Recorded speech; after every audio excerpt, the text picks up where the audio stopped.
my notepad because I like to have a notepad to write things down, just in case. Yeah, there's something I want to chase up later on. So here we are, Chargeheads live. We're live again because it's Thursday, 8:00, and that's what we do. My name's Tim Aylan, and Chargeheads Live is all about modified EVs, EV conversions, anything exciting to do with electric cars. You know, electric cars for petrolheads, if you like. And tonight, we've got John from Tevo. And John, please give us an intro. Tell us about yourself. How did you get into EVs? How did you get into racing electric cars? Well, hello, everyone. Nice to see you all. Well, I can't see you, but you can see me. So, yeah, I think that's a good point, actually. You know, petrol heads that have turned into charge heads, I suppose. And I do want to sort of point out that I really was a petrol head. And I did say for quite a long time, oh, you know, like a lot of people do still now, I'm never going to get one of those stupid electric cars. Were you a denier, John? The thing is, I'm quite open-minded, so you know, but a lot of people aren't, are they? They've decided that they just don't want to try something different, so they don't, and they argue against it. I think there's a section that do that, but you know, I'm always kind of open to ideas. So, I mean, just to sort of underline the fact that I was a true petrol head. I'll go back to what got me into racing and sort of motorsport in general. I can show you on my monitor, actually. Yes, I'm looking forward to technology. So I took this photo. Okay, do you know who that is? In the front, in the car in the front. I'm going to say Senna. No, it's slightly before Senna. It's James Hunt. Older. James Hunt. Yeah, I am. James Hunt. Sorry, yeah, it is older. I did think that. Shoot me now. So. No, it's fine. That was at Brands Hatch, which was my local circuit. I only lived about 8.5 miles away from Brands Hatch in those days. Yeah, that was 1976, I think. So I took that photo. So because they used to have Formula One races at Brands Hatch, you know. So if you're Brands Hatch, I mean, you'd never think you could do it now because it's sort of a fairly small place, and certainly the parking would never work. But I used to go there when I was, you know, a teenager and watch the races, and I was really into it, you know. And so moving on a bit later, I kind of got interested in. I was obviously had my own car, and I got interested in the idea of actually taking up racing. And I was working at Canon, the photographic camera people at the time. This was sort of in the early 80s, and a guy wanted Canon is still going though. Canon is still going. Oh yeah, Canon, the camera people. Yeah, absolutely. Yeah, I haven't seen them back for a while. And they, you know, they've sponsored motorsport over the years. In fact, they sponsored Nigel Mansell with his car, the Canon Formula One car, for a while. But before that, they got into sports car racing sponsorship. So they had the Canon Porsche 956 and 962. Do you recognize that car? Yeah. So very dominant car, the Porsche 956 in the 80s in the sports cars, and this one is a privateer one. So Porsche created the car, then they had their works teams, which were usually sponsored by Rothmans, and they also sold them to privateers to compete against Porsche. So the idea is, you know, the money that came in from that they could use to carry on developing the cars and make them better, and they wouldn't give all the secrets out to the privateers. Because obviously Porsche works team would want to win the races, but this guy, the guy that ran this car, was called Richard Lloyd, and he had a company called GTI Engineering that you can see is on the Sunstrip there. Yeah, and so he bought a number of these cars, 2 or 3 of these cars, I think, over the years, and he made sort of little modifications to them to make them even better than the Porsche car, the Porsche variant. So actually, you'll see on this one, there's a front wing on the front of this car. Now, that wasn't what Porsche themselves fitted to the car. Richard Lloyd and his team developed that. Oh, really? Yeah. So that was the only, I'm pretty sure that was still the only 956. There might have been others that copied him later, but that was the only one at the time that had a front wing. And it gave a bit of an advantage. So he did beat the Porsche works team on a couple of occasions, I think, but he was also top 3 quite a number of times. So anyway, Canon was sponsoring it. Richard Lloyd walked into the office I was working at Canon in the UK, And he just happened to see on my desk I had a car part sitting in the in tray that I think I must have had it delivered to the office, I reckon, because I wasn't at home that day, you know. So he sort of got talking to me about it because you know, he'd done a bit of racing himself, and he sort of recognised it as a racing accessory. And to cut a long story short, he asked me if I wanted to help out on the team. And I was actually not working on the photographic side of Canon at the time. I was working on the computer side, and it's not known really by a lot of people that they had a computer side, but they did. And so I actually developed a lap timing system on a computer to use at the Le Mans races and the other sports car races. So I'd go out to some of the races in 84, 85, and I'd be in the pits operating the lap timing system. And that was pretty much the first electronic lap timing system that any private team had, you know, or existed. Oh, wow. Yeah. Back in the 1980s, even the 1980s, lap timing was done with clipboards and stopwatches. But if you're trying to keep tabs on 20 other cars in an endurance race, a 24-hour race, you know, that's a lot of stopwatches you need and a lot of writing down. So a computer was the obvious way of doing it, and it made it easier for them to follow what was going on in the race. So that's what I did. That's how I helped out. And through that, I kind of got interested in racing myself. And so actually, to lead on from that, I bought a car, a Golf GTI, one of the first Golf GTIs in the country. This was. Oh, really? Okay. Yeah. What made you go for the Golf GTI? Well, I wanted to race in a series which was it was more of a production saloon type of series. So you kind of had to get the right balance between handling and power and reliability, of course. And on paper, it looked good. And it was actually winning the Golf, and a car of that size with that sort of engine was winning in other categories, you know. So, and there were a few racing anyway before I came along. So I bought that car, and Richard Lloyd's company that had a sort of side business modifying VW cars built an engine for me, and I went racing in that for a few years. So that's what got me into racing. So again, that's me at Druids, Brands Hatch, the same corner that you saw James Hunt at. So that's my sort of racing history, really. Then I also, just to underline the fact I was a petrolhead, I also had this for a while. Camaro, right? Yeah, that's right. Nice. I bought that in the States. I bought that in Los Angeles and drove it across America and had it shipped back from New York. So where did you buy it in America? Los Angeles. Okay. Yeah. Was the salesman wearing a cowboy hat? Yeah, no. One of these special ties with the little dangly black bits. Yeah. That's a bit more kind of in the middle of America, I'd say. That's my retirement dream, I think. What's that? Go and sell cars in America and wearing a cowboy hat. And I don't know what they're called. Those weird tie things. I don't know. Sorry, we digress. Cowboy type. Amazing car. Love it. Yeah. Yeah, it was a great car. I mean, I went to LA on spec. I didn't know anyone there. I literally got their version of the Exchange in Mart, and saw a few. I think I probably saw about 3 or 4 cars, and that one stood out as a really good example. And I gave the guy cash and drove it across America in about 10 days. I've never seen one with the black style on the bonnet before. You see the Phoenix and stuff, don't you? Sometimes. That was only. This is a 77, so that was only that 1 year. I think they had that big decal on the bonnet, because I think before then they actually had a proper hood scoop that worked, but after that they kind of had decals that just made it look like it had a hood scoop. But that is exactly how the 77 looked. It's completely, apart from the wheels, it's the original looking car, really. And very cool car, very cool car. Yeah, I mean, one of those with a T-bar with some Larry engine or EV conversion. I don't think I've seen an EV conversion one of those. No, super cool car. I haven't.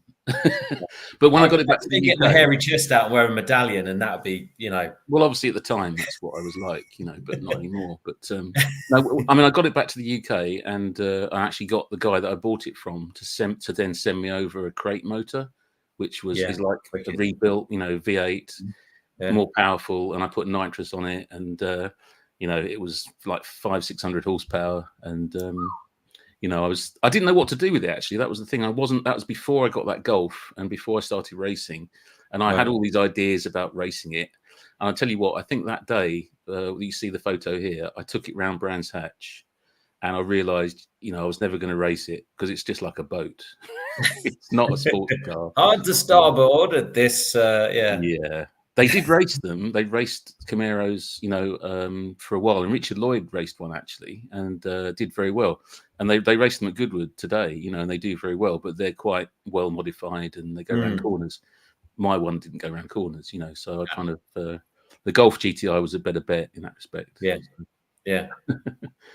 So that was my petrolhead days, and then because of money and time, and I had to go to work and do stuff, I just couldn't really keep it up because I was funding it all myself.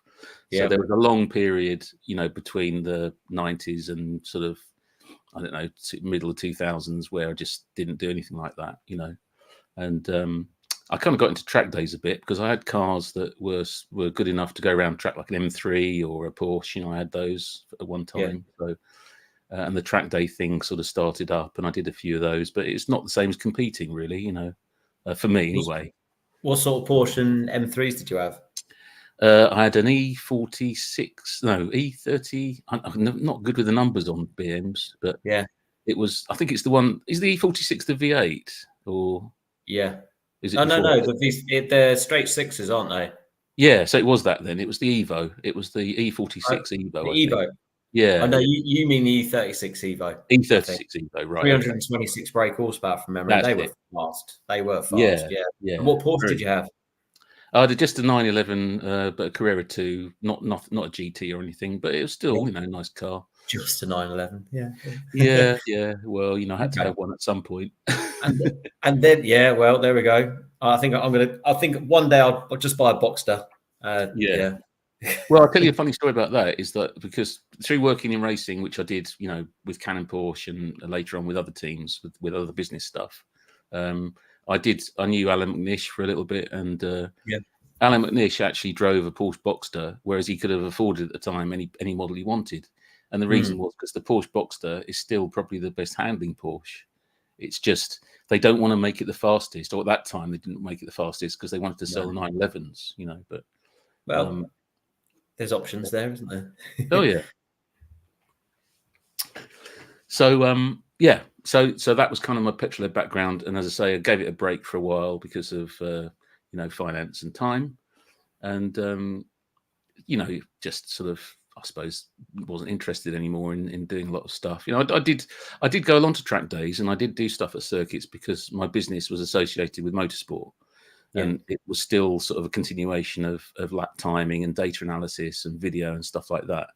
So I was always there at tracks and circuits and working with teams, but I didn't actually do much driving myself. And when Tesla first sort of started to come along, and there was talk about the Model S, which I would never have been interested in as a car because it's too big. I don't need it. I haven't got a big family. So it didn't appeal, but I was sort of intrigued by the performance figures. And then when the Model 3 was announced, I took a closer look at Tesla. And I had a string of 3 Series BMWs up to that point. Okay, yeah. But I needed a new car, and I looked at the Model 3, and when you see that, the performance model was doing 0 to 60 in 3.1 seconds, it sort of gets your attention when you've come from a performance car background, So I kind of took a punt on it, really. I think they were announced in 2016, the Model 3. Yeah. And I put a deposit down the day before it was announced, actually. That early? Jeez. That early. Okay. Yeah, March 31st, 2016, I put the deposit down. And that was before they'd actually even revealed what the production model was going to look like. So we'd seen kind of mock-ups and stuff, but it was, almost sight unseen. And obviously, waited over 2 years, almost 3 years to get it, I guess, after that. It must be over 3 years, I think, wasn't it? For the UK version. So. 2019 was the first Tesla Model 3. There's not that many team plates out there. I think, was it July, August? September, I think it was. Yeah, August, September. Well, September would have been a 69 plate. So mine's a September car. which is mine as well. Yeah. So when did yours arrived, and what was your impression when it first arrived? Well, I was worried because after about 2 years of waiting, I was thinking, is this a good idea? Am I being stupid about this? And I thought, well, really, I should test drive one somehow and try and make sure I've done the right thing. Put the deposit down. Yeah. So I had a trip to the States lined up, and I found this thing. What's the rental? Hertz? No, the one that privateers rent their cars out for. Pass. Yeah, it begins with T, I think. But anyway, I rented one while I was in the States for a week. And I mean, literally, I'm telling you, as soon as I got in it on the parking lot, off the plane into the parking lot, sat in the car, I'd been on the plane looking at all the videos to know how to drive it, what to do, turn it on. And because there was no one there to show me, it was like typical rental, there's the key, off you go. Yeah. But I knew what I was doing. So get in the car, put the card key on, and 100 yards down the road, I said, yeah, I've made the right decision here. There's no question. Just that initial, the first time you put your foot down, on the accelerator in a car like that, it's just addictive, isn't it? I think. What did you drive a performance model for when you rented it? No, I think it was long range, I think it was a long range. Yeah, I think it was a long range.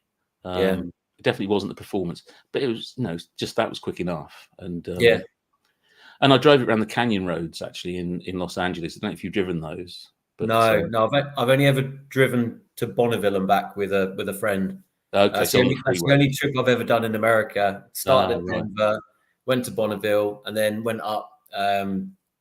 What should we call it? What's the racetrack going up the hill? So I've had a really, really long week. And Pikes Peak? Yeah, Pikes Peak. We drove up Pikes Peak in a rental car. Oh, right, cool. Hi, Jerome. That was an amazing drive. And I'll be honest, driving 20, 30 miles an hour up Pikes Peak is fast enough. I bet. Yeah, I bet. We tried to race the rental car at Bonneville, but we couldn't get it entered, unfortunately. But that was an amazing road trip with my friend Stuart, who I'm trying to get onto the channel, but he's a diehard petrolhead, not really interested in EVs, but he says he's too busy. But there we go, one of them. But yeah, so I guess your car arrived, your Tesla arrived, and at what point did you think, do you know what, I could start tracking this? Well, I'd already booked a track day at Thruxton about 2 weeks after I got it. So yeah, I knew I was going to give that a go. So yeah, but yeah, I knew, driving it on the road, you can tell, it's got. We all know now that there are weaknesses to any car, you take on track, and there are with the Model 3, as we know, which is why I started Tevo in a way, to get over those weaknesses. But even with the standard car, bog standard car, nothing was modified on it. Round Thruxton, again, I could tell that there was potential there to make it into a really good car for a track car, and also competing, and it kind of got that idea in my brain again about competing in cars, which I hadn't really thought about for a long time. So that was kind of your hands together, thinking, I'm going to absolutely wipe the floor with a load of people, and they don't know what to do. Well, absolutely, absolutely. Just give me the opportunity, let's just see how good they are, because nobody was really doing that with EVs at that time. Nobody was interested in doing that with EVs. And so, I thought, I've got to give it a go. So I got the sort of competitive spirit back and started to look at just, how we could make it so that it would survive, more than 2-3 laps of a circuit without the brakes overheating. Start. Maybe improve the suspension, which, had little foibles, we'll call them. And so I got into looking into all of that. There was a lot of information from the States because they'd already had the car for a couple of years and started modifying it. So there were companies that already started up over there that we know about. MPP, a few others. So there was already parts available. So I took a look at the market and I took a look at some of those parts. Some of them, I have to say, they're not really what they seem. They are not particularly good quality parts that have been maybe anodized a different color, and then they mark them up 100% and call them, special Tesla parts. But the ones that are well engineered and have been built from the ground up, there is that good stuff out there. Mountain Pass being one of them, Yeah. And I wanted to do the same kind of thing, but source products from the UK and Europe, because I thought, what's the point? I mean, you've got to remember, this was a few years ago now. So exchange rates have been fluctuating, so that's made a difference. We've gone through Brexit, lockdown, which made a huge difference to shipping costs and also the time it took to get parts over. Yeah. So I just thought that, it's sensible. Why don't we use what we've got in the UK and, buy brake parts from the UK, buy suspension parts from the UK, put it together here, and try and make it into something that's got a better carbon footprint. But, we're not depending on getting parts from China, Taiwan, the States, and putting our carbon footprint up like that. So that's what I did. Yeah. We started to look at, which parts that we could develop and which parts the car needed. And it kind of comes into the category of what we've got here, braking, suspension, wheels, that kind of stuff, particularly braking, suspension, because they're the parts that make the car suitable to take on track. And we developed, our own parts. And tried them out on my car initially, did a lot of testing on various tracks in the UK, Thruxton, Brands Hatch, a lot of Brands Hatch, because it was my home circuit. And it's a good circuit actually to take an EV on and to test an EV, because it's a fairly short lap. So, if you're looking at measuring the performance of a part, you can do maybe 10, 20 laps in a morning with a charge. You've got a lot of data to go on then. So that's what we did. And Hi, Richard. Thanks for commenting, buddy. Yeah, no, it's and what? So you started this track day. What were your first impressions? How did you get on? Yeah, I mean, again, we're not supposed to time on track days, as you probably know, and you can, but you have to do it using you don't want to have a big stopwatch in front of you in the car, because that makes it a bit too obvious. But what you can do is you can legally on a track day use a data logger, so you're recording the laps and then you can look at it afterwards. So you can look at it in between sessions in the pits, that's fine, or when you get home. But as long as you're not just looking at it in the car, they don't like that, because it makes it into a competitive thing, with that data we can test out new suspension, different tires, different brake kits, and sort of see what works and what doesn't. And out of that we developed, for instance, this is our big brake kit that we've developed, which is I'll put it on the bigger screen to get rid of me. There we go. So this is as you can see, AP Racing. This is actually a bigger disc than they use in British touring cars. And it kind of needs to be, because it's it's almost a 2-ton car, and it's powerful, so it's doing 120, 125 maybe at the end of the straight, and you need to get it stopped without it overheating. So that's the sort of brake kit where you could take the car to any track in the UK, do as many laps as you like, and the brakes will just be the same the whole time through. You won't get any heat build up, or fade. I have heard that I think when I was at the first track day that you did in Wales when we first met, I was told by Joe Borton, right? Yeah. Joe, that the pads were made of some form of cheese, perhaps right. brie. Yes. And I hear that the brakes, do need a bit of an upgrade. And so you do that is an amazing kit, and obviously AP Racing calipers, and that's great. If someone's on a budget build but still wants that braking performance, do you offer anything for them as well? Yeah, I mean, we do a whole range of parts, going from, if you look at the website, if you want to bring that up a bit bigger, so that I can. So this is this is the web address, which is Tevo Solutions. Tevo.solutions is the web address. So if you go on there, you can have a look at all of this. But in here, we've got. I can just click on braking, for instance, and you'll see here we've got, starting off with just brake pad upgrades. That's the cheapest way of making the car stop better, is you put better brake pads in there. So there's a variety of options there, both for kind of fast road and for track work. And then you can go to bigger brake discs, or bigger brake kits, as we've seen, braided brake lines, which is quite a popular thing. And there's even a bracket here which makes the pedal feel a lot firmer, because the standard pedal and master cylinder has got a lot of flex in it, so that takes the flex out. So there's all sorts of products there. If you're on a budget, the best thing is to start off just upgrading brake pads, and then kind of go from there. Really see how fast you are, see what your driving style is like, whether you need more upgrades.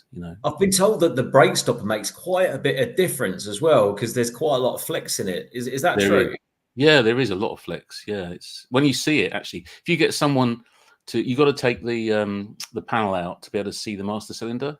Underneath the frunk. But if you get someone to push the brake pedal as hard as they can, and you look at the master cylinder while they're doing that, you'll be surprised how much it moves. Yeah. Okay. So that movement is directly affecting, how far the pedal travels. So it's just, you're getting longer pedal travel just because of that flex. Yeah. Maybe they may have dulled that out with the Highland. I don't know. We haven't seen one, but well, it's quite a simple fix then. Yeah. Because I mean, annoyingly, I've looked at my discs and pads, and my pads have got so much meat on them, and I hate to waste pads, but maybe that would be a good option for me if I don't want to go too crazy and I want to have some better feel. It depends. As always, it depends what you want to do with the car. Sure. And also how you are as a driver. Because we've been to Brands Hatch where there've been several Model 3s there on a day, and there have been drivers that have absolutely needed a big brake kit, because they've got to the point where they're driving the car fast enough that they need the brakes to slow them down, because they're doing that extra 10 miles an hour at the end of every straight. And then on the other hand, you've got somebody that maybe has just come to the track for their first track day. They're not going anywhere near as fast, so they're not having to use the brakes as hard. So they've got away with your standard brakes. It is possible, but if you want to go fast, you've got to start upgrading things. And the same goes for the suspension. Really, you can take that to a certain level, but you'll find that when you really start pushing the car, you feel the weaknesses, and you feel the car. What happens is the rear suspension that especially starts to bottom out. So springs aren't working anymore, the dampers aren't working anymore. It's working on the bump stops, which are just bits of hard rubber. So you're basically got solid suspension, and that's not good for handling and feeling what the car's doing. So when you get to that point, you really need to think about upgrading the suspension. But yeah, it's all down to what you want to do with the car and how you are as a driver, really. Yeah. Well, my driving, John, and if anyone's not seen it, a very, very old video of mine, John did a EV only track day, and it was South Wales, great track. RS Simmons was there, Top Gear were there. There's loads of other people there. I drove down in an Audi RS e-tron GT, but because I didn't own an EV at that point in time, did I, John? Yeah. Right. And I didn't take it on track because I'm really good. In hindsight, no, I would have still done that, because I didn't. I said I wasn't going to take it on track. Would have been fun though. But yeah, there was Joe Borton at the time, who does a lot of racing with yourself, I think, John. We went round his car, went round your car, showed all the modifications. So it's a real good, live look at what happens at a track day, and what the EVs were. So yeah, check that out. There's 2 videos, I think, from memory. So yeah. Okay, so braking, suspension as well, obviously important. Yeah, and again, suspension options. We've got various suspension options there. If we go into here, you can now we don't sell. You may see, or certainly I see comments on Facebook groups about someone's just bought a Model 3. They don't like the suspension feel. They think, or they don't like the look of the car. This often comes up with. They're thinking about lowering springs. Now, I think, have you had lowering springs on your car? Yes, I have. Thanks for commenting that, Richard. Yes, I have. I've just got Well, I've got Joe Borton's old IBAC springs, ironically, because right. with Rusty, I'm trying to, other than the unplugged performance front splitter, which was new, everything that's on the Tesla is used. So I was trying to, again, like yourself, keep the footprint down. Yeah, so yeah. I'm always on the search for used upgrade parts. Okay, yeah. On Rusty. So if anyone's got any Mountain Pass Performance comfort coilovers, I really fancy some of those. Yeah. Used pad's probably not a good idea, but No, sorry, carry on, John. Well, I didn't want to be too rude about lowering springs because I sort of remembered that you'd got a set, and but I think Mate, I've already had it from both barrels from Ralph when we fitted them, and right. Again, guys, watch that video because I think it's hilarious, that video where me and Ralph fits the lowering springs. So, and Clive, who's you've seen had, who's definitely beasted me about that because it hits the bump stops, doesn't it, on certain roads and The trouble, you see, the trouble with the Model 3 to begin with is the fact that there's not a lot of travel in the standard shock absorbers. So if you lower the car, you've got even less travel.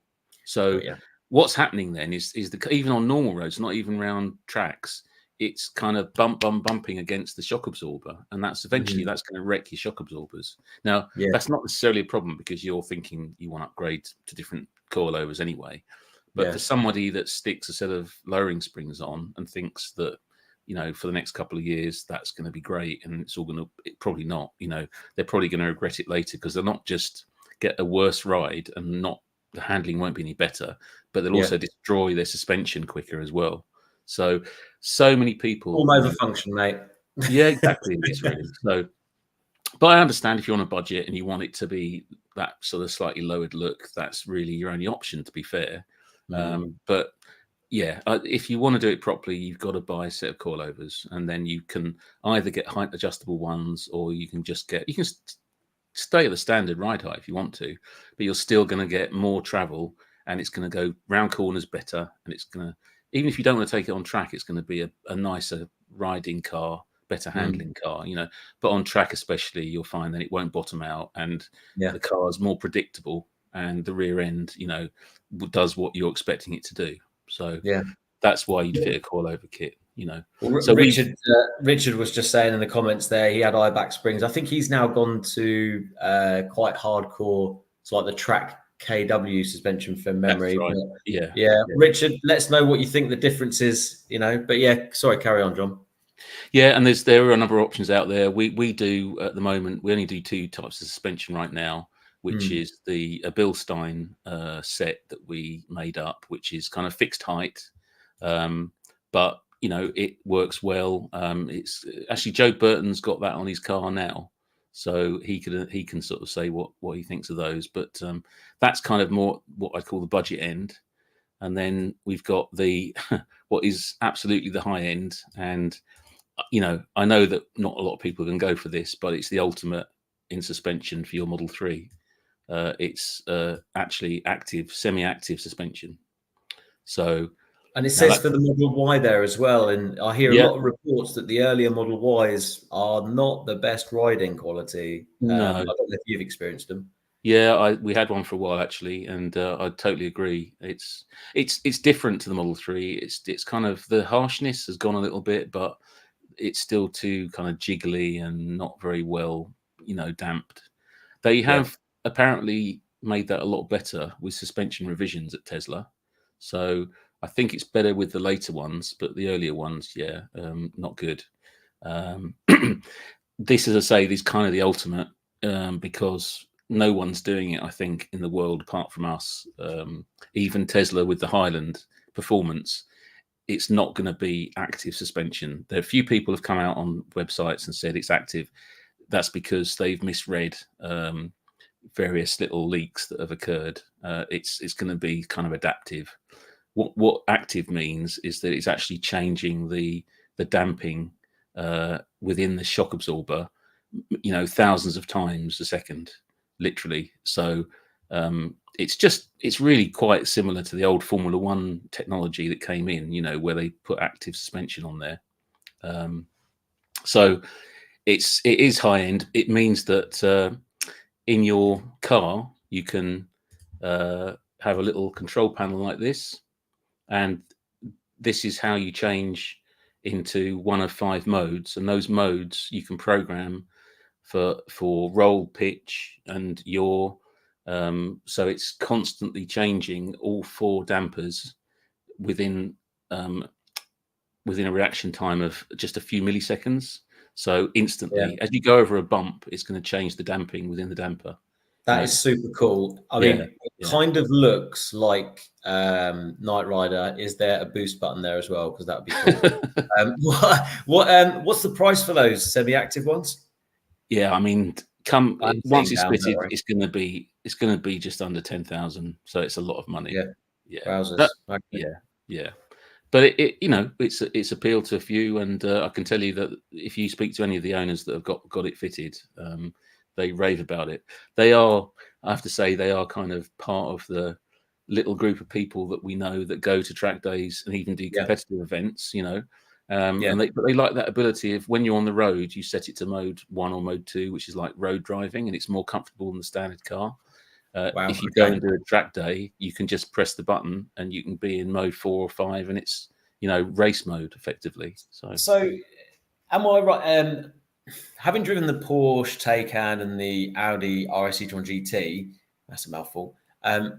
Does that kind of suspension make it better than those cars? Because I personally think that Tesla, hands down, it wins in every department. But the ride quality of the Porsche and the Audi is really good. I mean, do you think this would make it better or certainly comparable? Well, you've got to look at the price. So what's the price of that car that you just mentioned? Oh yeah, I think it would actually, could actually make a bit of a difference there. I mean, take a used Model 3 Performance, 21 plate with a heat pump, get one for low 20s, Chinese one, whack some of those on it, 30 grand, you still saved yourself 20 grand from a Porsche Taycan, haven't you? Well, absolutely, that's right, and that's almost been telling myself this. Well, quite. To be honest, that's been the case all along, I thought, because when the first Taycan came out, if you look at the spec of it and look at the weight of it and the efficiency of it, we actually did a study, because Porsche did a sort of a bit of a PR thing at Brands Hatch, and they broke a load of UK speed and distance records going around Brands Hatch for 24 hours. And I analysed what they did in the Taycans, and I realised that we could have beaten them hands down in a couple of Model 3s. Oh, really? Yeah, because it handles just as well. To be honest, around Brands Hatch, we could put some brake pads in; it would have stopped just as well, and it's much more efficient. It's different now that these later Porsches have come out. But these are like over £100,000 base price, I think. And I did an event. The first competitive event I did in my Model 3 was a hill climb called Shelsley Walsh. Right. I can show you the run, actually, if I can get it right. No, it's here somewhere. I'll take myself. I've just got to find the right. Yes. Well, this is round Lyddon, actually, so this is just as good. So this is the sort of competitive event you can do in the Model 3. But I did a similar event to this at Shelsley Walsh, and we got the EV production record with pretty much a standard Model 3 back in 21. And that record has only just been beaten literally last Sunday by one of these new Porsche. I can't remember the full model name of it, but it's £160,000, 900 horsepower, 4-wheel drive Porsche. You probably know which one it is. And fair play to them. They've beaten the record, and it's great that we're seeing more cars and different cars coming to events like this, because quite often over the last 2 years, it's just been a little band of us Tesla Model 3 owners coming along and beating all the ICE cars. But it's mixing it up a bit now. Well, just to make the screen smaller so I can put my, thruppence in, so to speak, is with the racing, I think it's good to see that there is competition, because when there's competition, people want to be able to, be the better car. So it's only just going to increase the speed of the improvement, and we're just going to get more hardcore electric cars, which is what Chargeheads like us want, essentially. Yeah, Well, exactly. We don't want to be the only cars there when we go into these events.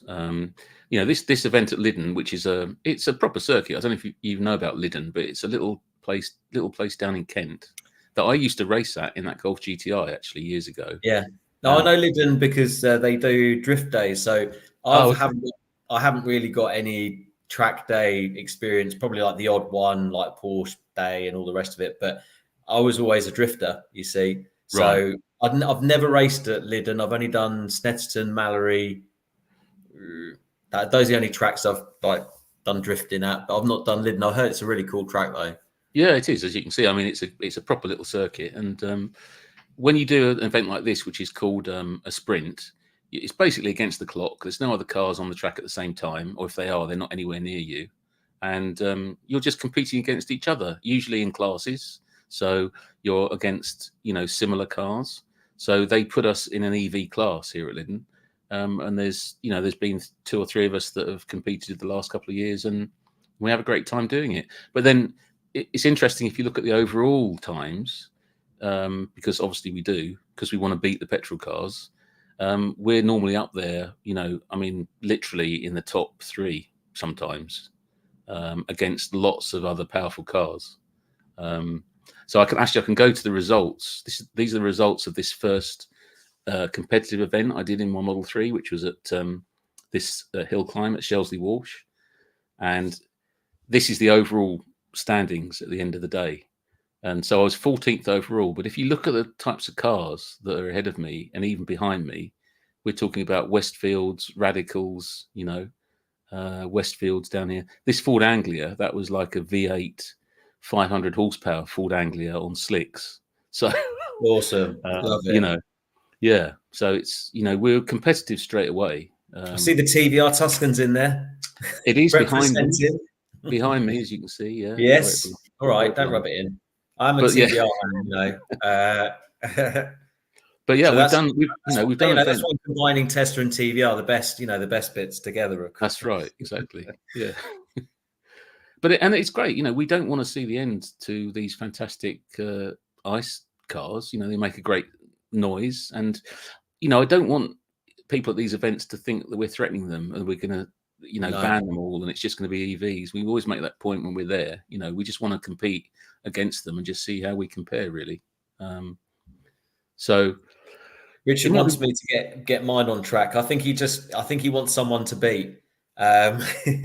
Well, I think I need to wait for my Engine X boost before I come on track. I don't want any performance cars, having the edge.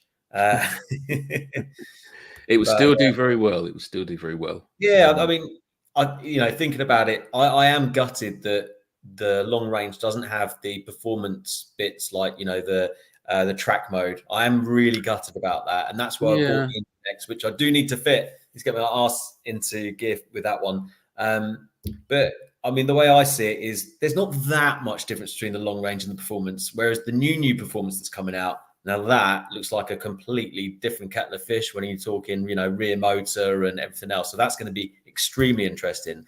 But just to pick up on what you said earlier, you're saying you put like a little negative thing in there, and it just made me think about the problems that we're having with certain tracks not letting EVs do track days. Do you want to touch up on that at all? Yeah, we can do a couple of minutes on that. In that, I think go back a bit to like 2017, 2016, 2017, while we stare at the back of these exhaust pipes and get fumed out. So I'll wear my COVID mask. It's somewhere about. Yeah, that's it. Dust it off. Back in like 2016, 2017, there were obviously a few Model S owners that thought, oh, we'll have a go at something competitive. And they entered some events, including the Brighton Speed Trials, if you know that one, and a few sprints, the sort of thing that you've just seen me doing.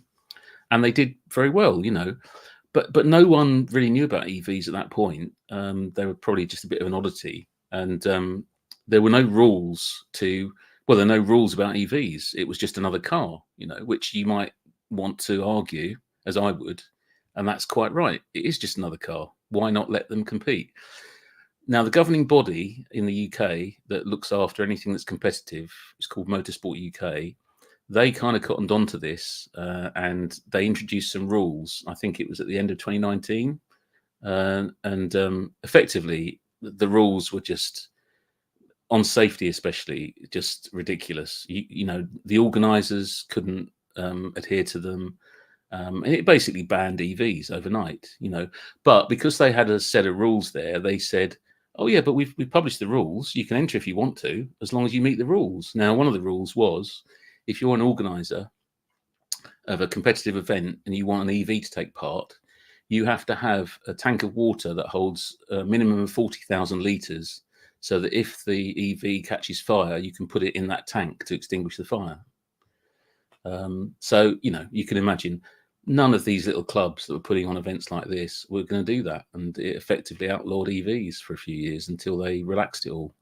And so I started up a little, not really a website, but it's just a web page called EVM UK. So I was trying to sort of counter that a bit. And it's got a downloadable PDF on there. So if anybody's interested in competing in an EV, it's a good place to go to actually find out what you need to do and how you need to prepare your car and enter, and the licenses and all the stuff you need to actually do a competitive event. So it's evmuk.org. Download the PDF and it's all in there. That's fantastic. That's just what we need. I'm glad you jumped on that, because that would be the first place I go to when Richard wants a pasting on the track. And it has got a lot better. You know, even then, even when they relaxed the rules a bit, it was still very difficult to actually get into anything. But one of the things that they did relax is some of the requirements to do a competitive event, which is called an auto solo. And that's what you've got here on the screen now. So this is an auto solo that we did a couple of years ago. And an auto solo is just driving around a course that has been marked out with cones. It's more of a test of memory than anything, because you've got to go through the cones and the gates in the right way. And again, it's all against the clock. It's great fun. You know, you're competing against all sorts of other types of cars. And a few of us did that. I think this was back in 22, might have been 21. And we were quite competitive. You know, I can't remember where we were overall, but I think it was top 5, maybe. So yeah, you can do an event like this. You don't need a helmet even. You don't need to buy a race suit or anything expensive like that. The license that you need to get, this is the sort of license that you have to get to do an event in the UK.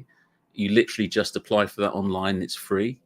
So it's a minimal spend to do something competitive and have a good time, you know, on a Saturday or Sunday with your mates in your car, whatever car you got.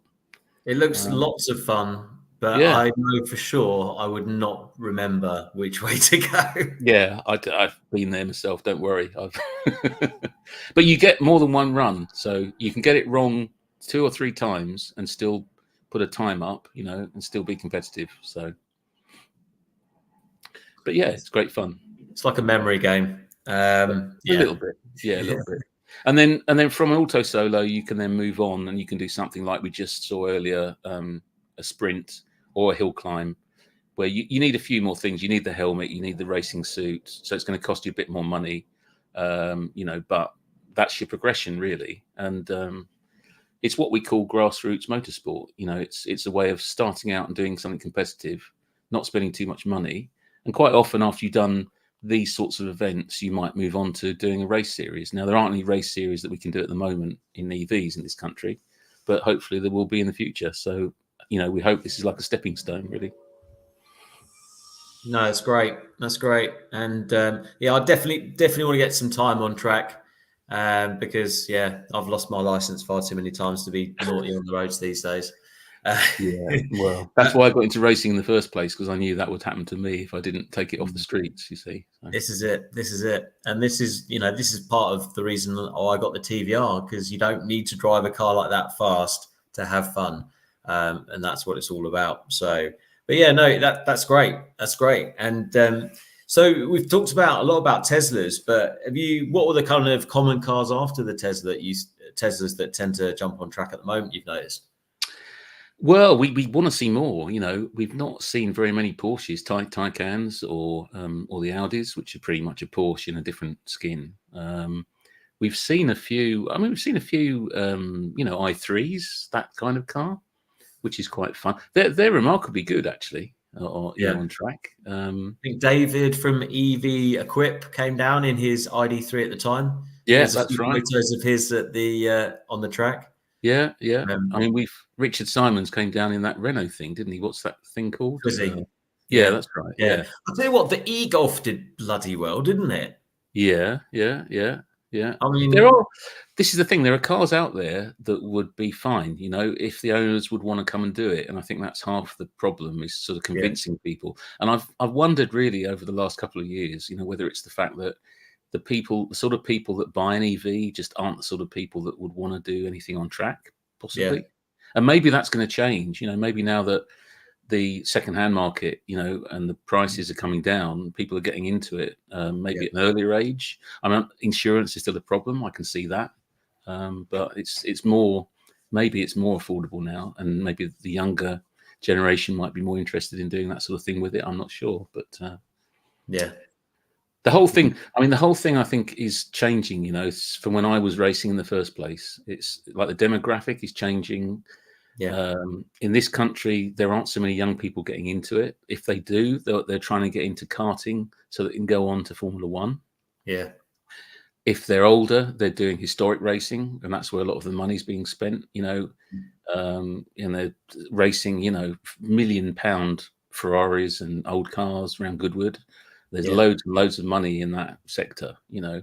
But in the middle sector, where lots of oil on the track as well.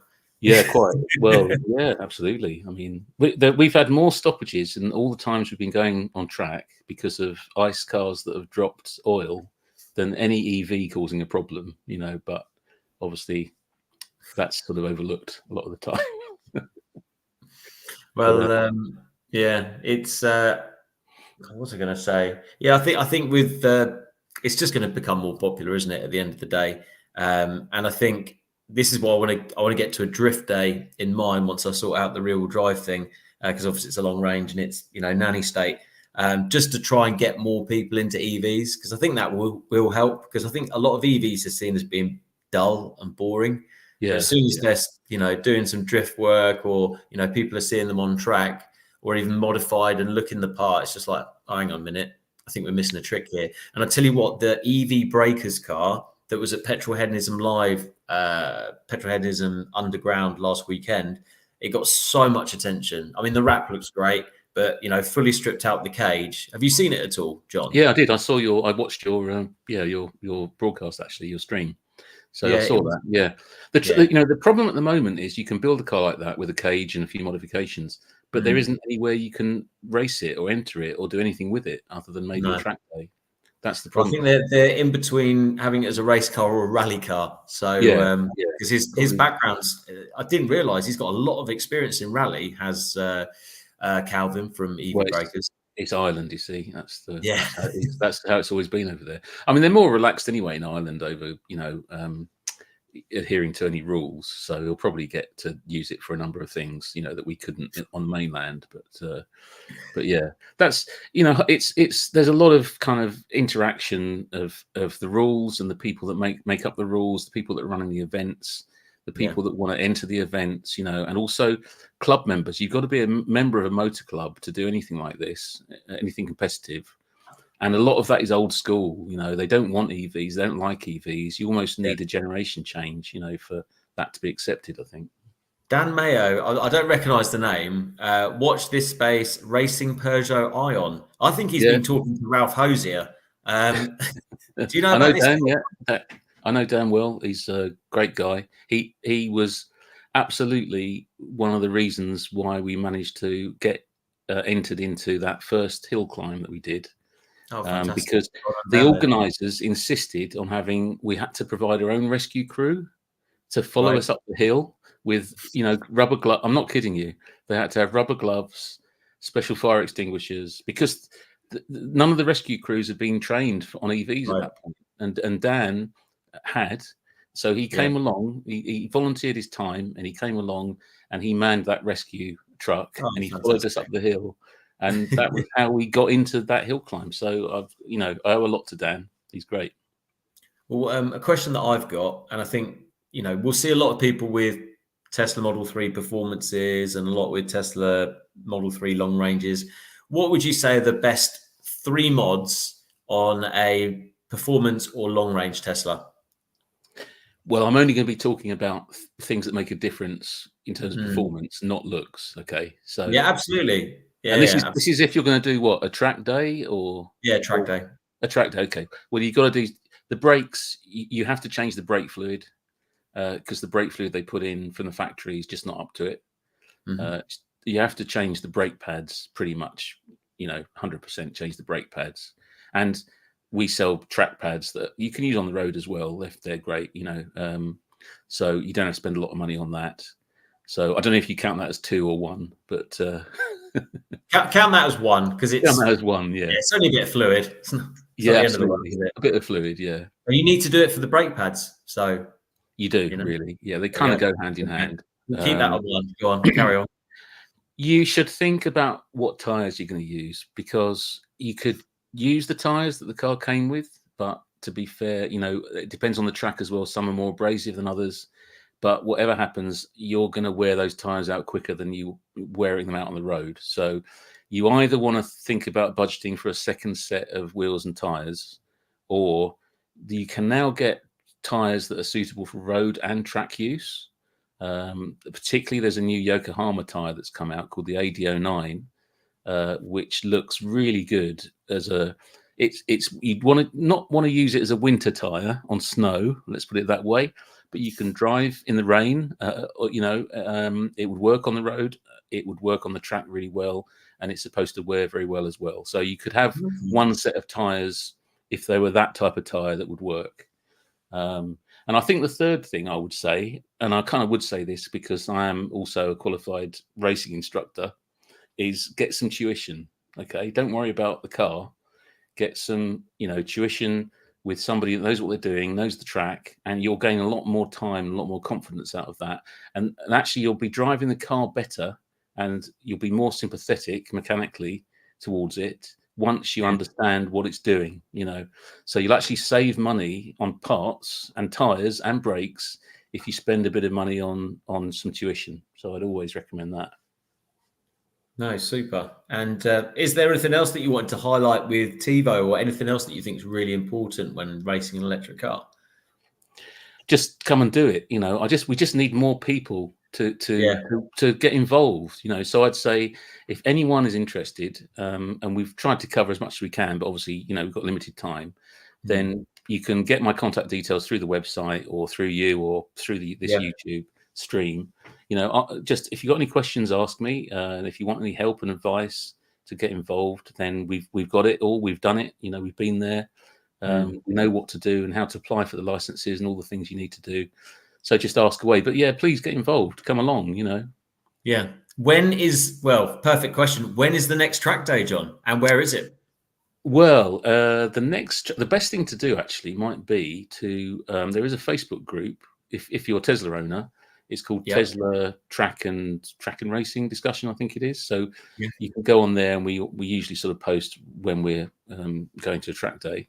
But I think the next one that a lot of owners are doing is going to be possibly Thruxton in a month's time or so. Okay. But again, I think what's the cost of it? But it varies, but these days a whole day is kind of in the sort of 135 to 175 pound mark to do a track day. Right. Yeah. Okay.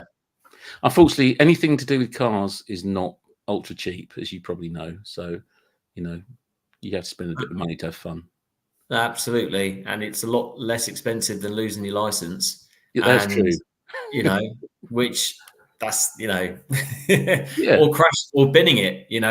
So and it is very safe. It is very safe. It's safer to drive on a track with like-minded people than it is to drive on the roads. And I think it's really important here that if any track is wanting to put electric charges in, especially DC chargers, then you need to come and speak to Tim Aylan at Vital EV, because we do fantastic movable chargers. In fact, we do temporary chargers. So you can rent it off Vital EV off me for a week, and so you'd have to put the full outlay. But why not have your own charges? You charge people revenue. That will surely bring more EV racers to the track. I'm sure it would help, right, John? I mean, I'm convinced, Tim. I don't know why all the tracks aren't spending the money now. It wasn't a sales pitch. I just thought it sounded like one. I need to work on that then. I need to work on it. Yeah, get the plug in at the end. That's always good. Yeah. Always got to get the plug in. Well, yeah. John, thank you so much for being on today. And like I said, anyone that is thinking about racing EV, especially Teslas, check out Tevo, because wealth of knowledge there and some great parts, that's for sure. Anyone that's watching at the moment, please give us a like. Please share it to anyone who you think would be into it. Just a bit of a recap. Next week on the live, we've got Lash from Electric Zoo. So Electric Zoo is like a temporary EV rental company, but he used to own a Porsche dealer as well. So interesting to get some information on what he thinks of EVs. And I think he's been in the world for quite a long while. So that would be quite an interesting chat, I think. Also, don't forget, we've got EV Festival on the 28th at Lutterworth. Chargeheads, we've got a bit of a area there with some modified EVs and some EV conversions. Johnny, you coming on to that? If I can, I will. I've got to look at my diary, but it's a possibility, yeah. Well, let us know. I'm sure we can save a space on the Chargeheads area, because your Tesla looks absolutely amazing. In fact, you've got a picture you can whack on the screen while I just literally round off one last thing. I do indeed. There it is. Put up at Thruxton. What a beaut. Hang on, let's do it close. There we go, with the Tevo wheels. There they are. Yeah, I love the Tevo front and rear splitter are beautiful as well. So real lovely parts on that. So last other thing that I just wanted to mention, I'm doing a video which is ICE versus EV, in terms of not really versus, but if you're looking at a cheap car, which one should I buy? Should I buy a cheap diesel for $1,000, or actually is it going to save me money by buying an electric car? So that video is coming up. I'm going to put it on Sunday, just mix it up a little bit. Got spreadsheets and everything, but try and make it interesting. But anyone who is thinking about looking at saving some money or wants to know which is the best route, then hopefully I've given a lot of information and my experience in the used car trade, etc., on that for Sunday, 8 o'clock. So check it out. But once again, John, thank you so much for giving us your time and kind of going through the story, which has been really great. And everyone else, thank you very much for listening. Thank you very much for watching. Thank you, John. Yeah. Thank you very much. Yeah, leave any comments and I'll try and reply to them in your comments section as well if I can. Perfect. Good man. Thanks John. Thanks guys. Cheers. Next time. See you soon. Bye.